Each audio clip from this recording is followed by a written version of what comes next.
Enfin, Hajime no Ippo, au niveau des scans, eh bien, Sendo Takeshi est en très mauvaise posture. Je m'attendais pas à ce qu'il soit aussi acculé aussi vite au final. Pourtant, il n'a pas démérité, hein. Il a bien abordé son match en faisant preuve d'instinct, mais aussi d'intelligence tactique, notamment en défendant bien plus que de mesure, en anticipant le plus possible les coups de Ricardo, en absorbant l'impact des coups, par exemple en basculant sa tête au moment de l'impact. Mais malgré tout, il pourrait lui manquer quelque chose, comme le souligne Takamura. Il pourrait lui manquer cet aspect monstrueux qu'on pensait pourtant qu'il avait. Caractère de monstre, prêt à tout pour l'emporter, qui fait que l'on parvient à monter au sommet, à devenir champion du monde. Ce qui pourrait, en l'occurrence, freiner Sendo, ce serait paradoxalement sa volonté de prouver à sa grand-mère qu'il peut devenir champion du monde. Et du coup, cette facette humaine qui le retiendrait, qui limiterait son plein potentiel, qui l'empêcherait de traverser la fameuse ligne qui avait été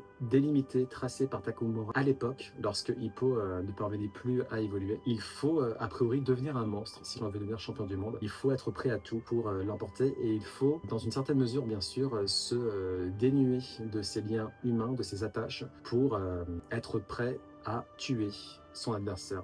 Littéralement, hein, c'est ça être un monstre dans le ring. C'est ça qui fait que Takamura l'emporte à chaque fois. Bien sûr, les liens humains sont importants, hein, même pour Takamura, on l'a déjà vu dans certains combats. Mais l'essentiel est surtout de se centrer sur cette monstruosité enfouie en nous, cette volonté de l'emporter à tout prix, parce que en dehors de ça, eh bien, il semblerait que ce ne soit pas possible de s'ériger au sommet, surtout face à un champion parmi les champions, en l'occurrence Ricardo Martinez. Il va falloir que Sendo le réalise. Il va falloir que Sendo est un acte de conscience très vite, parce qu'autrement, malheureusement, ça va être fini pour lui bien plus vite que ce que j'aurais pensé. Est-ce que je continue de croire en sa victoire? Bien sûr, hein, je suis un fan de Takeshi Sendo depuis le tout début, et je crois en sa victoire contre Ricardo Martinez, même si narrativement parlant, elle ne fait pas sens. Bien sûr, j'en ai conscience. Les deux seules fois où Sendo a perdu, c'est face à Hippo. Et un troisième match pourrait être redondant, mais d'un autre côté, George Morikawa nous a prouvé qu'il pouvait déjouer les attentes et faire en sorte d'être au rendez-vous en termes de qualité narrative. Donc nous verrons bien. Sendo, j'ai foi en toi. J'ai foi, le tigre de Naniwa